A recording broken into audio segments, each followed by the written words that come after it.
বৌমা, চাটা কখন দিয়ে যাবে? এখনো কি তোমার সময় হলো না?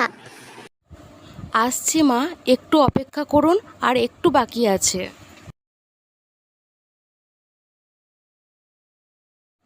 এই নিন মা আপনার চা।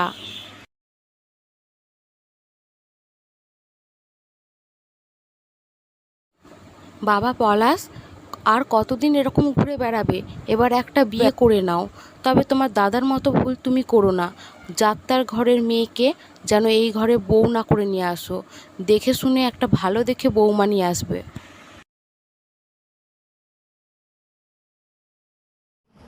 না মা, আমি যাকে পছন্দ করি সে অনেক বড় ঘরের মেয়ে, আর সেই সঙ্গে অনেক স্মার্টও। বৌদির মতো এরকম গাইয়া নয়, একেবারে তোমার মনের মতোই হয়ে উঠবে সে। কিন্তু মা, তার বাবা আমার সাথে তার বিয়ে দিতে চাচ্ছে না। তাই আমরা দুজনেই ঠিক করেছি আমরা কোর্ট ম্যারেজ করব। ঠিক আছে বাবা, তাই তোর যদি যেটা ভালো মনে হয় সেটাই কর।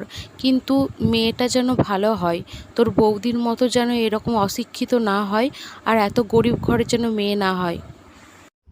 কার বিয়ের কথা আলোচনা করছো মা?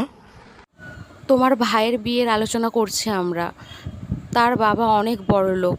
তোমার মতো এই রকম যেন ভুল সে না করে, তাই আমি তাকে আগে থেকেই বলে রাখছি। মা, কেন সবসময় তাকে এমন করে বলো? আচ্ছা মা, এবার আমিও আসলাম।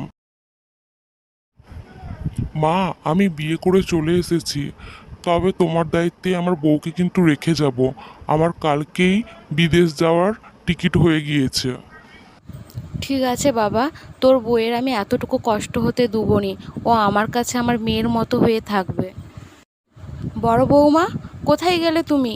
এক্ষুনি আসো, আমার নতুন বৌমা এসেছে। বরণ ডাল। হ্যাঁ মা, বলুন। না না মা, এইসব করবার দরকার নেই। আমি এমনিতেও অনেক ক্লান্ত, তাই আমি আমার রুমে শুতে যাচ্ছি। এই শোনো, তুমিও আমার সাথে এসো। তুমি আমার মুখের দিকে দেখছো কি? যাও গিয়ে রান্নাঘরে রান্না করো।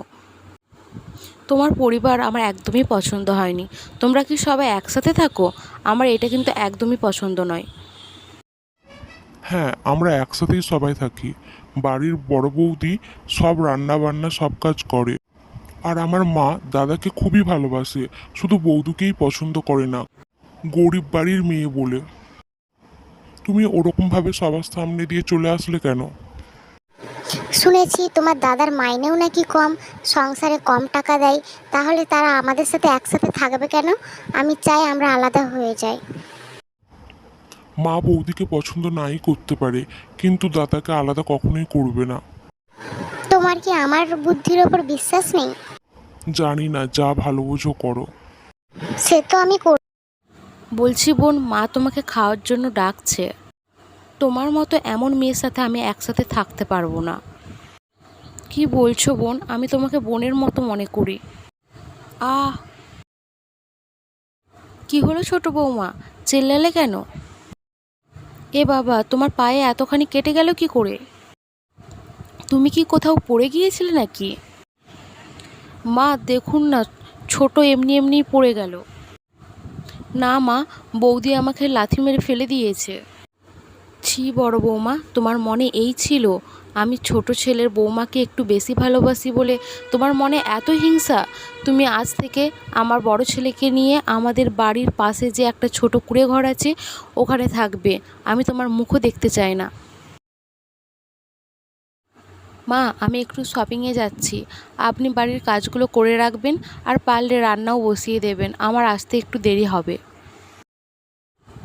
বলছি মা, আপনার ছেলে তো এখন বাড়ি আসবে না, তাই আমি ঠিক করেছি আমি বাপের বাড়ি গিয়েই থাকবো। আপনি বরং বাড়িতেই থাকুন, আর যদি কোনো অসুবিধা হয় আমাকে ফোন করবেন, না হলে ফোন করবার দরকার নেই। বলছি বৌমা, থেকে যাও না, আমার কেমন হচ্ছে। আহ, বলছি মা, আপনার শরীর কেমন আছে? এখন কি আপনি সুস্থ বোধ করছেন? সুনীল আর বৌমা, তোমরা দুজনেই আমাকে ক্ষমা করে দেবে। আমি আপন লোককে চিনতে পারিনি। ছোট বৌমা আমার কথা ভাবেনি, কিন্তু তোমাদেরকে বের করে দেওয়া সত্ত্বেও তোমরা আমার কথা ভেবেছো।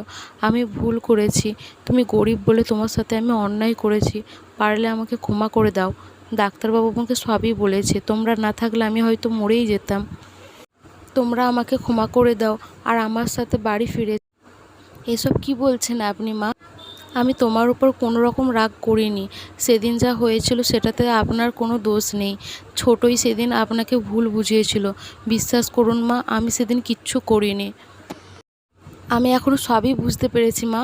সেই সঙ্গে এটাও বুঝতে পেরেছি মা, যে তুমি গরিব ঘরের মেয়ে হলেও তোমার মনের মধ্যে যে সরলতা রয়েছে সেটি ওই বড়লোক বাড়ির মেয়েটির মধ্যে নেই। আসলে মনের সরলতাই হলো আসল, এই গরিব বড়লোক কিছুই নয়। আজ থেকে আমরা সবাই একসাথে থাকব, আর কোনো দিনও আমাদের মধ্যে কোনো ভুল বোঝাবুঝি হবে না। আমরা অনেক ভালো থাকব। বাড়ি ফিরে চলো সবাই।